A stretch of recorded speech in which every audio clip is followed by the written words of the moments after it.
Just kidding.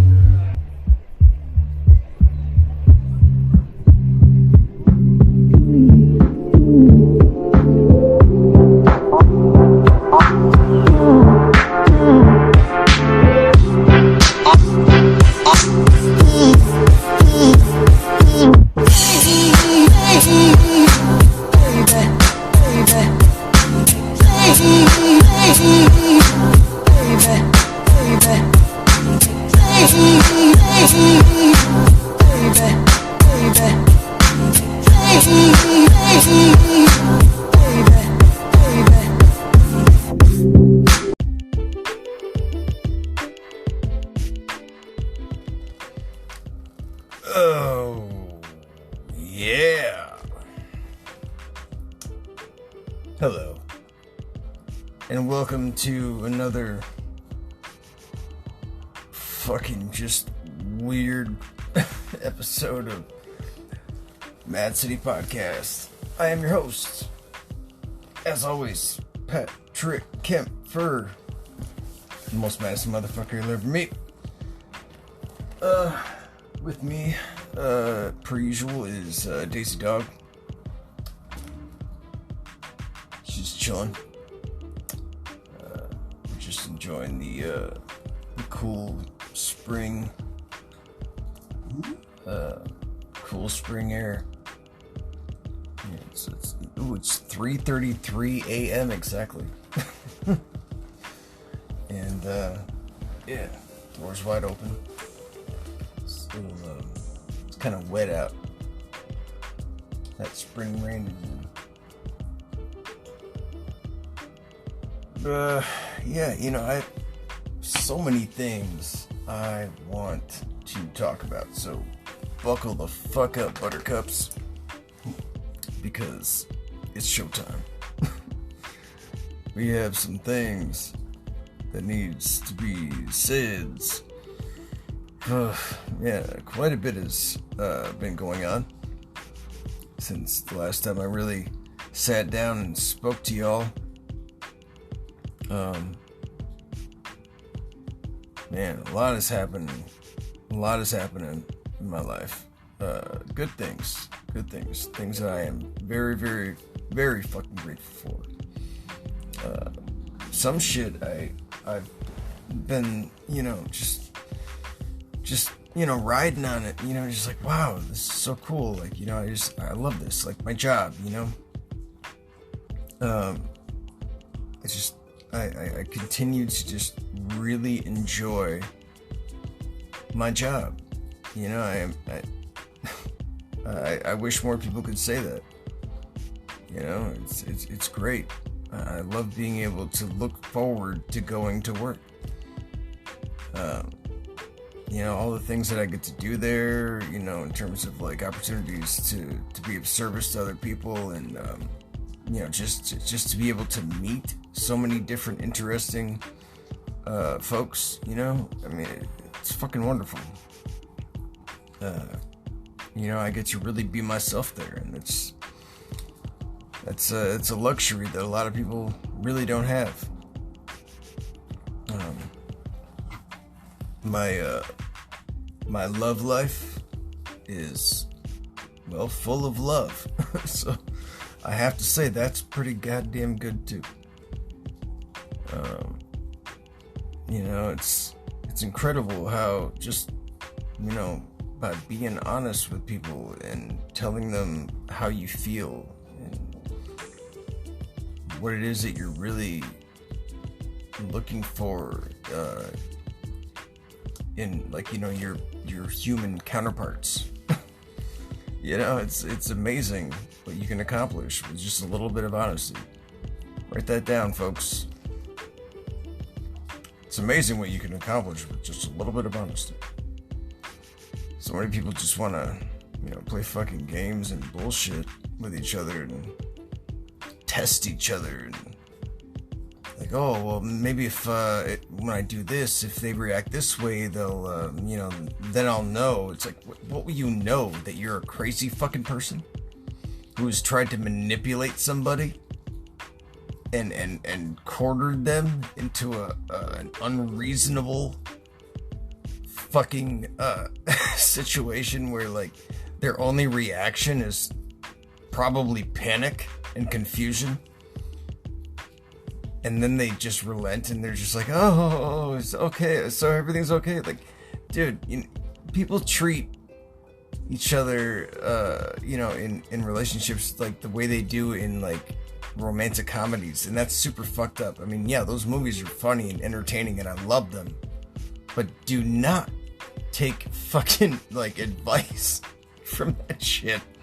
That's like the extreme, that's the absurd, that's the parody, that's the that's not how it's supposed to actually be. That's supposed to represent like how we sometimes feel. But, it's like art imitating life, imitating art. Oh, my God.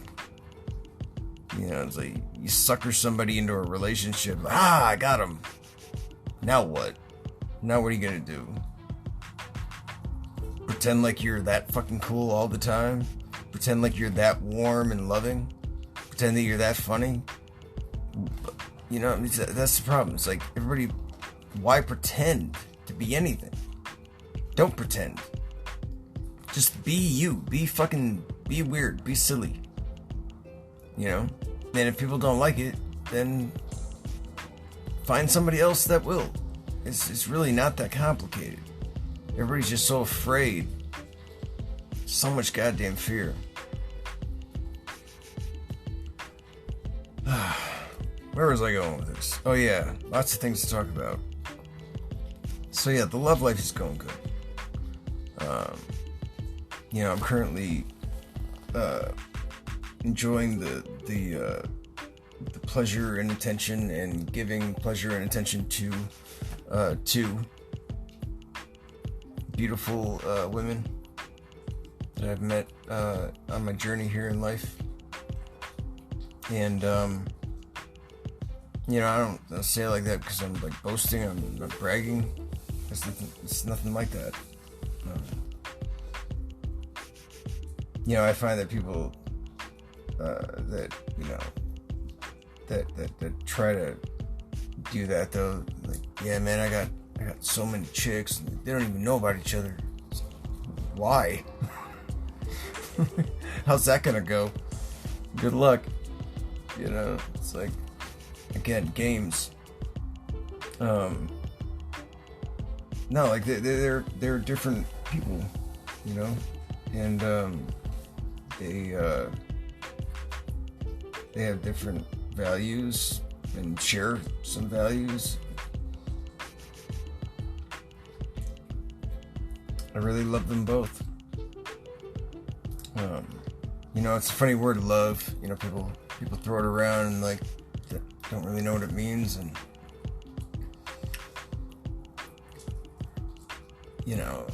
like people are afraid to say it. Like, oh, well, if I say this, then it's like I've stepped in too far. I've committed too much. It's like people are always concerned that they're crossing some kind of line or boundary. It's just like you're either in it or you're not. Love, I mean, like you feel it or you don't. And like there is no like. There's no real measure. Like, I think I kind of love him. Like, what does that mean? And love is not something, it's something, love is something that you ride like a river, it takes you. Enjoy the ride, like, let it engulf you. It will take you wherever it wants, and yeah, it'll knock you around a little bit sometimes, but just trust, that it's going somewhere good. Sometimes, it might split off a little bit, whatever. And I can get into all kinds of metaphors, but no, I love them, and it feels like they love me. And I like the idea, of being able to express myself, openly and transparently with, everyone that I meet, but having distinct key people that, I can be completely vulnerable with, in different capacities, is really not just a joy, but just like a fucking sigh of relief, for me. I'm really, really loving that. I really am blessed. Not all is rosy in the world, though. There are some things that are going on that have me scratching my head. Some familial things that have me scratching my head noggin. Found out that my brother got himself in some trouble. My older brother. All my brothers are older. Except for the ones that I call little brothers, but they're not technically brothers. Anyway. Yeah, he got himself in some trouble, and it's a mess. And he is so pained. And I am so wanting to help him. Like, I want to help him. There's this weird dynamic because, he's my older brother. It's supposed to be like, it's supposed to be the other way around, right? Because of roles. We got gender roles and social roles and family roles, dinner roles, movie roles, Rolls Royces, I don't know, whatever.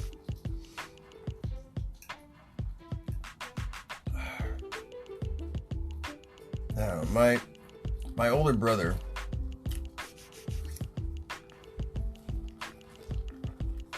came up before me, also not knowing his father, but more so, like, he didn't even know. I mean, he never knew the guy. He never saw him. Like, I don't think they ever shared, like, air in a room together. His father, Dale, died when my brother was about 18 months old in a car wreck. Something happened to do with drunk driving. I don't think Dale was the one driving. I think it was somebody of his.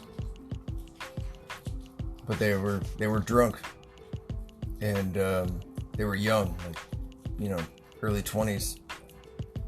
And fucking around and rolled the car and fucking died.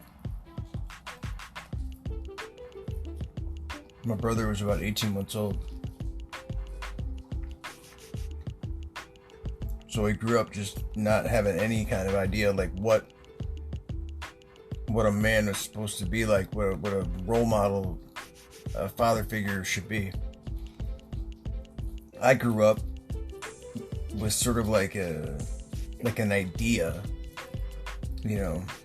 My father lived till just before my 5th birthday, and he had kind of made like an imprint, like an outline of like what he left, like a shadow of like what like a father was, like what a man could be. Worked hard. He had a factory job at Kip. And it was that job, in fact, that killed him. Exposure to benzene ultimately is what did him in.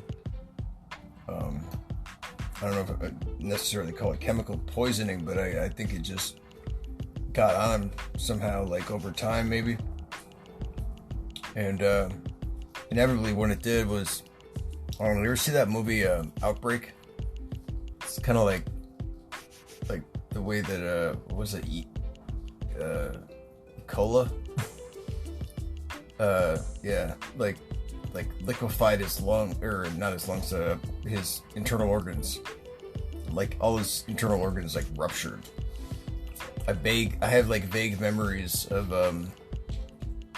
him being in the ICU, you know, like in just on this like metal, what looked like a metal table almost, just bleeding out of like every orifice and like sores in his body. It was really, really fucking disgusting.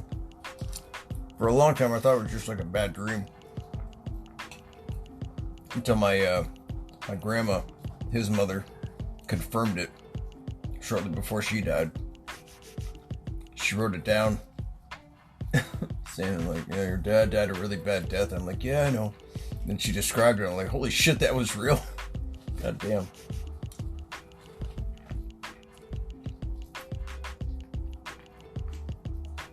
Referencing back to an earlier podcast. Yeah, why do dreams have to hurt? Because sometimes they're real. Yeah, sort of in the other way though. But in any event, you know, I still had this model, you know, this idea. Like, I mean, I can still kind of remember like my dad's laugh. I can see his face in my head. But my brother, excuse me, my brother, he never had that. We had a grandpa who was like my mom's stepdad, and he was a good guy. I mean, he was sort of like the epitome of like what a man was supposed to be for us. You know, hardworking guy, truck driver type, you know, sort of typical Midwestern blue collar guy, you know, lunch pail, black coffee. Was in the Navy.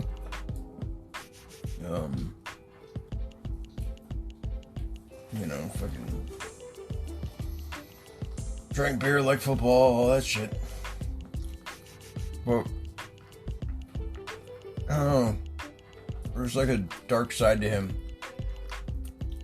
Or at least, not a dark side.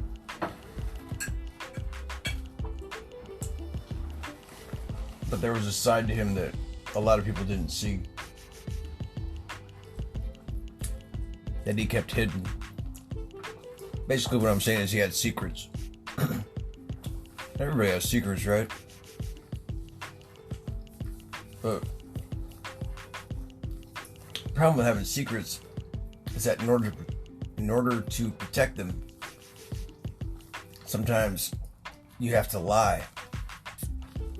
So then you're not just a person with secrets, you become a liar. So I guess my grandpa was kind of a liar. And what do liars, who do liars lie to? Well, I mean, obviously, you know, everybody, right? But I think we all know where I'm going with this. Liars lie to themselves. And given that Grandpa was my brother's, like, you know, most prominent, you know, ideology, whatever, model for father figure, his go-to, yeah, kind of learned from him. Self-deception. Boy, my brother's been bullshitting himself for a long time. Through a lot of things. I mean, there's shit that I'm still not even comfortable talking about with him. But I know that's funny coming from me. Because, you know, I'll talk about fucking just about anything. But, he's got some sores, some demons he's not coping with, and so he just keeps piling on.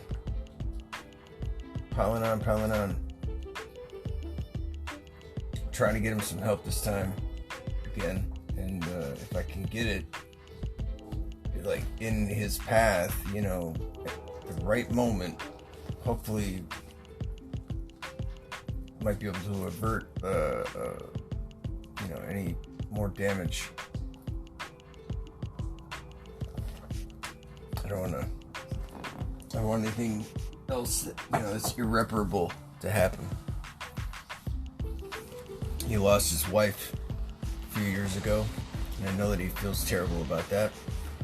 He feels the weight of responsibility for his part in, you know, complicity,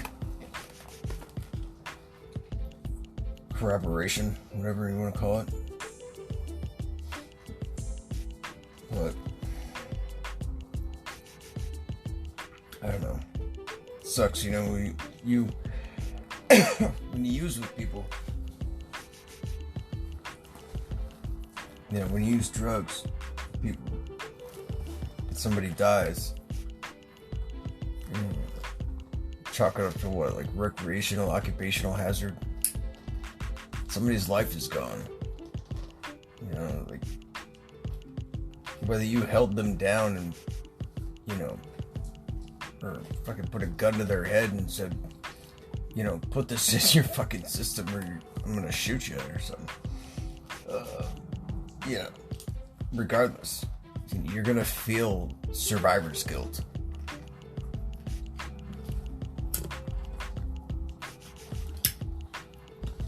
And I know that he does. And I know that his sons haven't wanted to admit it or say it out loud. You know, like, they don't want to cast blame, but, you know, it's under everybody's breath, and, like, you know, the law definitely blamed him because my brother wouldn't agree to set up somebody, you know, whoever he got the shit from, because he refused to set them up. They charged my brother with, you know, going to get the shit. It's like, okay, yeah, he was the drug dealer because he brought it in the house. It's absurd.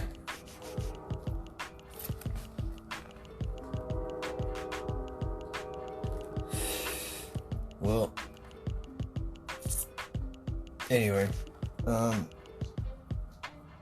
back to me, how this relates to me.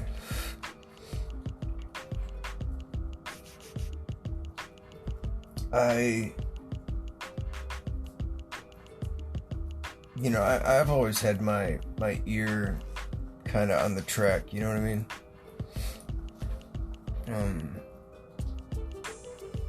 I feel the vibration, you know, pretty consistently. Like, I try to keep, finger to the pulse of things. I've been there for a long time. And, you know, some call it a gift, some call it a curse.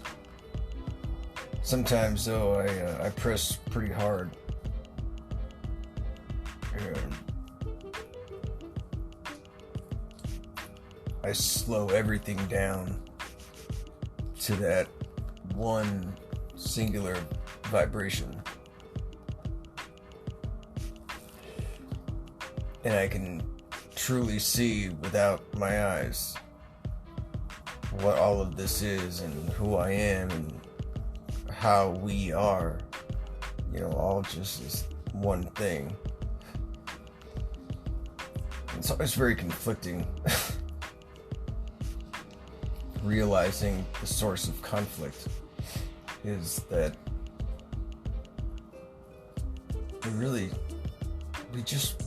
we were bored and we just wanted something to do. So we imagined another self, like a reflection. Like, you ever see a baby looking into a mirror, talking to itself? It's fascinated by it. It's like, ooh, it's another me. How fun. I can play with it. Sometimes it can become confusing because it's you.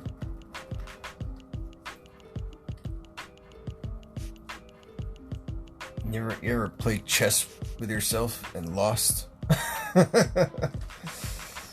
Oh man. I wish I could tell everybody, like I want to be able to go up to everybody that I see on the street and just be like, just hug them, love them, just be like, hey man, it's okay, all that shit that you're fucking worried about doesn't matter. I mean, it does. Deal with it, because what else are you gonna do? but ultimately, it's okay, it doesn't matter. And I'm not trying to be a nihilist. I'm not saying like nothing matters, because everything matters. But it not in the way that I think a lot of people think it does. Put so much investment in these attachments, these frivolous things that are really just holding us down, just weighing us down. I read something recently that said, forgive me, I'm totally gonna fuck this up, but basically it's like when somebody like was going to heaven or something, they the guy at the gate, St. Peter or whatever, the way he would know how to let people in is like he would weigh your soul next to a feather, and if your soul was heavier than the feather, then you couldn't get in. And like I said, I totally butchered it, but the fundamental aspect of it makes perfect goddamn sense. It's like whatever it is that's holding us back, that weighs us down, like we need to free ourselves,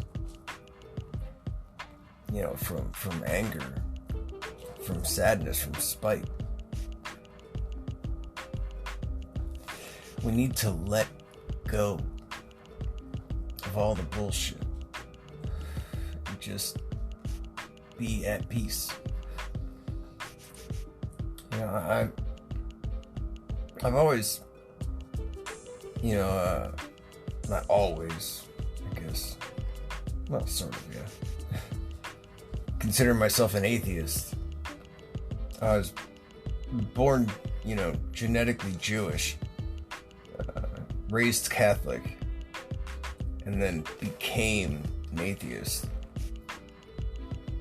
And people have wild ideas about what an atheist is, mostly because people that aren't atheists trying to tell people what an atheist is, who don't have any fucking idea. And then you have people who call themselves atheists who really don't even know what the fucking atheist is.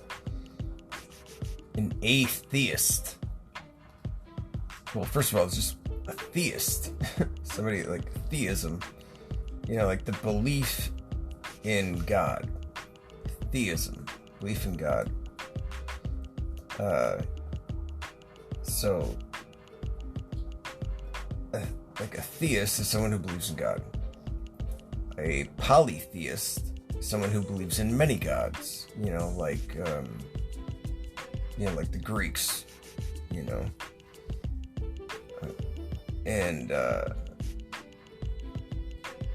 then you have your monotheists, people that like Christians, Muslims, Jews.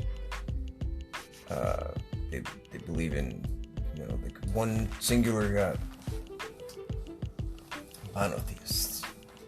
An atheist, someone who just believes that there is no omnipotent presence, no one being,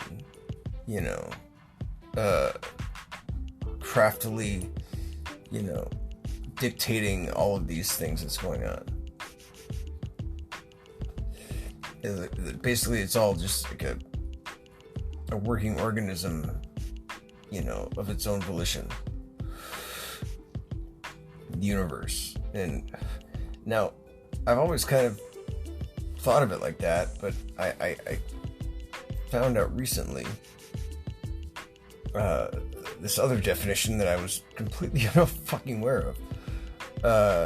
And somebody at work tuned me into it, and it was really cool because I needed it, because I was a little confused, because I just recently once again put myself into a very slow vibration and was peeking under the curtain and reminded again, of just how simple everything really is.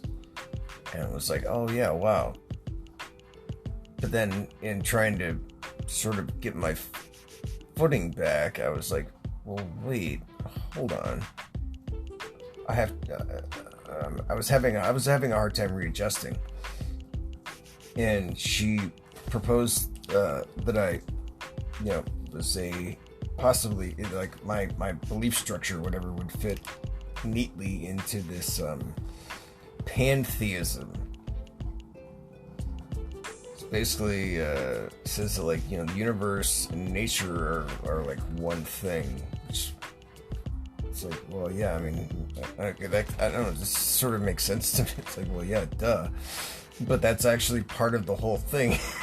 It's like part of the philosophy of it is, it's like your approach to things is like, yeah, it's all just like, well, of course it is, like we're all just, just fingers on a hand, we are the hand, we are God, like you think there's like a separate, like you think these things are all separate, like there's God is separate from us, the devil is separate from us, like they're all these like institutionalized beings, apart from each other, at war with each other, at odds with each other. That's not how it is. It's actually one thing, and it's all of us, and it's all us, all at the same time. And all of these things, everything that's ever happened is all happening, has happened, did happen, will happen. Which brings me back to my brother. I had an experience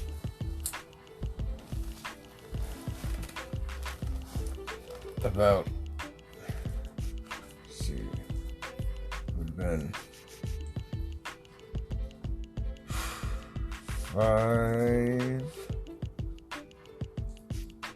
6 years ago. No. 2016.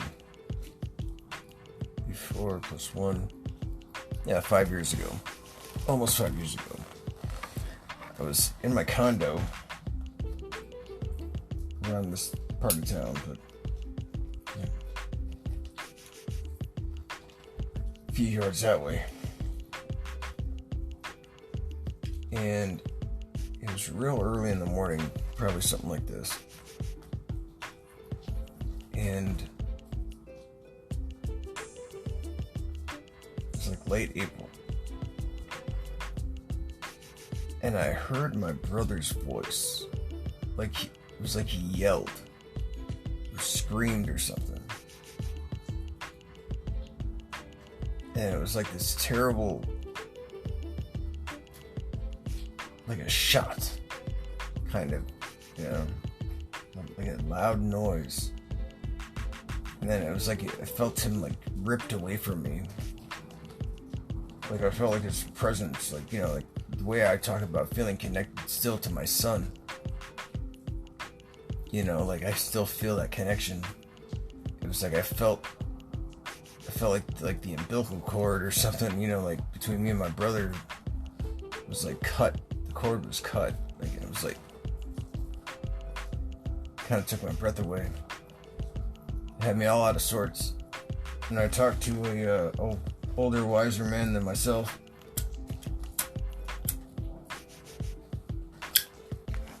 A man named Steve DeKai, who, if you look him up on Facebook, is a very, very prolific writer and very genuine man.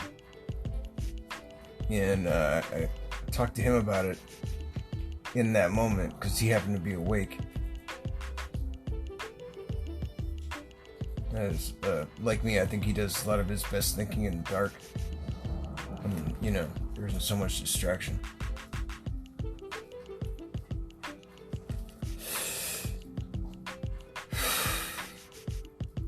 And he kind of calmed me down. He said, yeah, sometimes, we sense things and we feel things,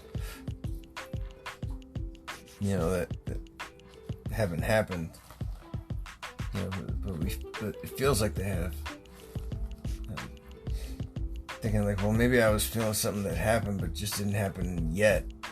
Or at least not in this timeline, because time is fucking stupid and doesn't really exist.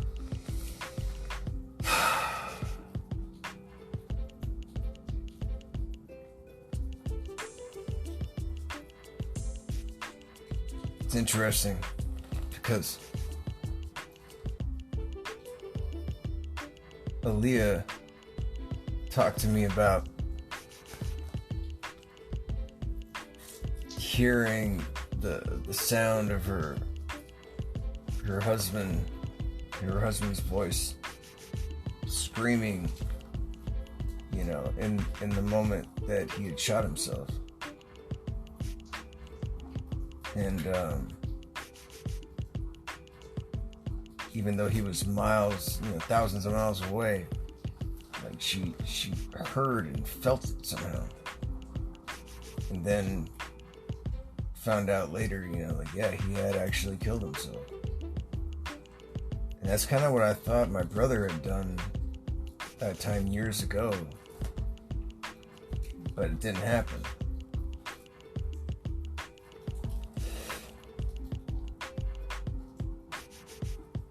But that doesn't necessarily mean that it didn't happen.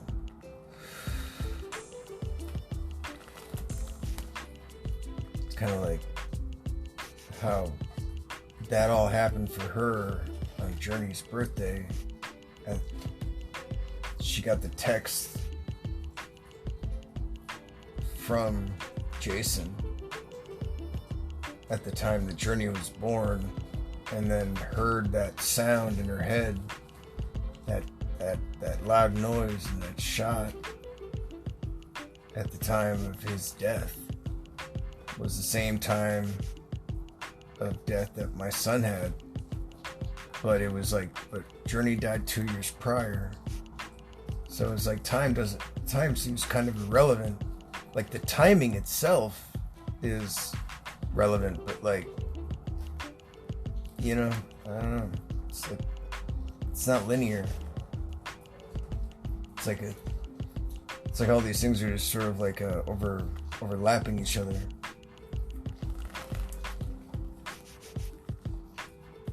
I don't know. I'm kind of scared to see how this is gonna pan out. If I can prevent anything from happening, I will.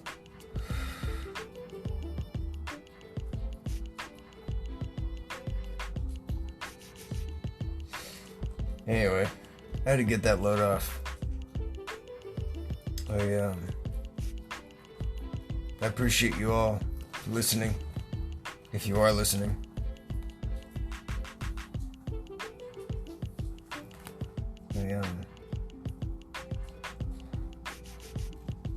You know that I don't do this because I necessarily need feedback.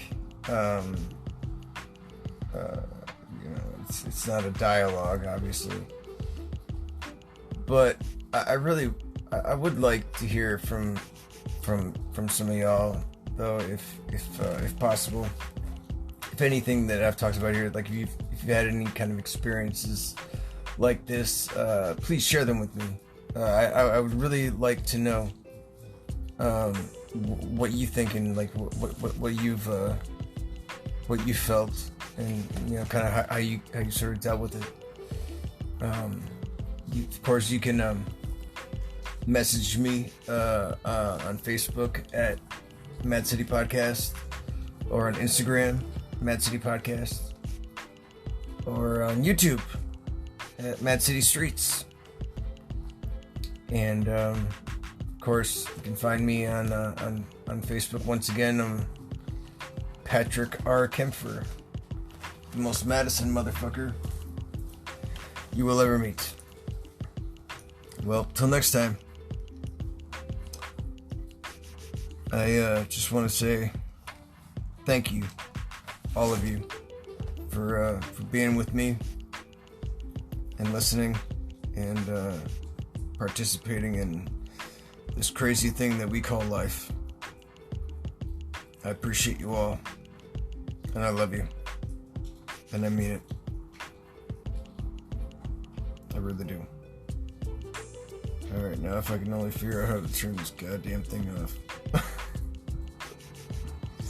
Alright, bye for now.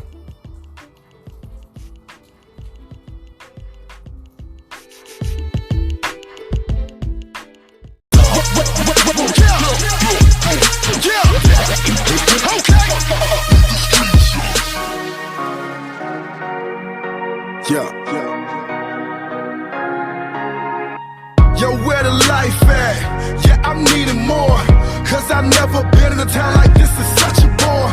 Yo, we need a moment, but not of silence.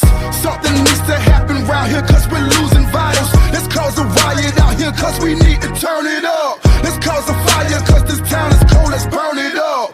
So let's start the attack, running through the city like maniacs. Inside town now they can